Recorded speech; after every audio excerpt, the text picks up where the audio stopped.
Hey, it's 13. I'm going to be a sniper this game, and you will see absolutely no quick scoping because I don't know how to do it very well. But I tell you what I do know how to do is I know how to watch B really well while we take it and kind of run an Overwatch role. Um, that's just the only way I know how to snipe. So I hope y'all can appreciate it. If I could quick scope, I would, and I'd show you all those really cool montage clips and stuff. But I can't do it. I get asked a lot about being a professional golfer, so I thought I'd share some of the inside of it a little bit. I played professional golf from basically 2001 to 2004-ish. I played junior golf and played in college, and then I went to play the mini tours. I played. I started on what was called the Tightlies Tour, which was a predominant mini tour in Texas, Mississippi, I think Alabama. I can't even tell you. I traveled a lot. But during that time, I also did a lot of Monday qualifiers at nationwide events. Then it was the Nike Tour. But that's the tour that's right below the PGA Tour. But... and obviously if I'd been a better player, I wouldn't be here talking on YouTube, would I? But, it is what it is. Didn't make enough putts, didn't hit enough greens, so on and so forth.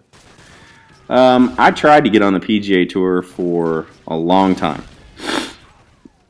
And basically I'm going to tell you the story of why I got out of professional golf. In 2004, I think, or 3, I went to what's called Q School, or qualifying school for the PGA Tour.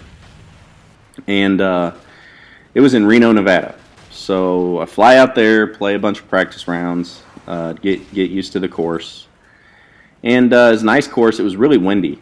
But good player, so everybody's playing in it. First day I played really well. I think I was 1 under, 2 under, whatever. I really liked the course, but I was still playing well, and this was my 3rd year of professional golf, so I was just starting to show a good amount of promise, and more or less, I was capable of shooting low scores and being a good player. I was getting real close to being on the edge. So round 2 shows up. Beautiful day. I tee off in the morning. I'm playing in a good group. I get to like the 13th or 14th hole, and there's water on both sides of the fairway. And if y'all don't know anything about golf, I'm sorry, you probably don't want to watch this. But I did. On the right side of the hole had a big hill on it, and on the other side of the hill was another lake. Well, the grass was shaved. There's not really any rough in Reno. And I hit it, and it kind of went just over the hill. Well, when we get up there, it was obvious that it was in the lake because there was nowhere else for the ball to be. Well, at the time, the rule was you have to watch this. I get 1, 2, and I throw this little nade here. Bam, 3-piece. Anyway, the rule at the time is you had to.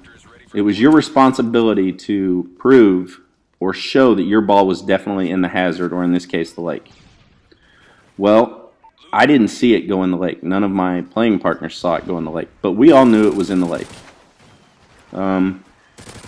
And right, it's kind of one of those deals where sometimes, back then it was like, and golf is a big sport of integrity, okay? So don't take this the wrong way, but this is one of those deals where it could have gone either way.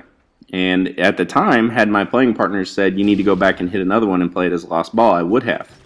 And I still would have shot under par, and I would have moved on and had a successful qualifying school. Well, my playing partners and I agreed that, there was 4 of us. And I said, what do you guys think? And two of the other 4 said, oh yeah, it's in there. You should be able to drop right here. And the other guy was a guy that played at Fresno State. I can't remember his name. Don't care. But this guy just didn't say anything. He just kind of looked at me and walked off. So I assumed, okay, so I guess I'm going to drop. I didn't say anything. I kind of sat there for a second. I was like, okay, I guess I'll drop. I didn't really know what to do, and my fault, I should have clarified. But I didn't. So I end up dropping. I end up shooting like 69. Played good, 68 or 69. And as soon as you sign your scorecard, your score is official in a professional golf event. So I signed my scorecard, and this kid that played at Fresno State that actually kept my score that day, he waited for me to sign my card, and as soon as I signed my card, he stands up and says, "You signed an incorrect scorecard." So I look at this kid, and I'm trying to figure out what the hell the angle is, or what he's trying to do or say. I didn't understand what he was trying to do. Well, this kid had shot like 84 and had no chance of advancing. And I guess he just decided that he was going to take me down with him. So a rules official comes over, and he says to me, he says, "Well, explain the situation." So I explain it, and he basically says, "Well, it sounds like you took an illegal drop." And and instantly I go into well, the hell I did, bullshit. We all agreed, and so we all get in carts and drive out to the little spot. And the rules official just, he explains the rule to me, and I understand the rule. I understood the rule then, but it didn't make me feel any better. It cost $10,000 to go to Q school, and that was my sponsor's money, and I didn't really want to call home and say I got disqualified from Q school at my first attempt. But I did end up getting disqualified, and pretty much for 2 days, I sat in my hotel room and drank beer on an alarming schedule to make myself feel better. My sponsors were very disappointed. My family was disappointed. It was just one of those things that you just don't come back from very easy. You spend 3-4 years getting ready for something, and you go into something that disappointing. Well, at the time, I work now for a family business. We own an automotive dealership and some other things, and I remember calling home and I said, "Hey, I think it's probably time for me to start working." I had a young son at the time, and we were getting ready to start working on having another child, and so I decided to come home and start working.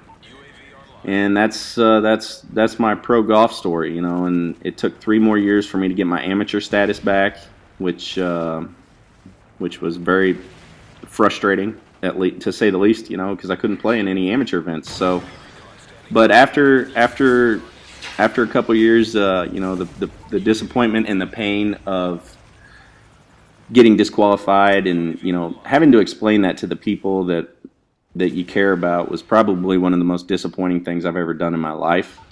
But that's how for 3 years I had great experiences playing golf, and I met some great people. And that's what I take from it is I met some of the coolest people, and I'm still dear friends with a lot of them. And that's all there is to it. That's my golf story. I appreciate y'all listening, but I thought this might be a good story for y'all to hear. I look forward to seeing you this week on Twitter. See ya.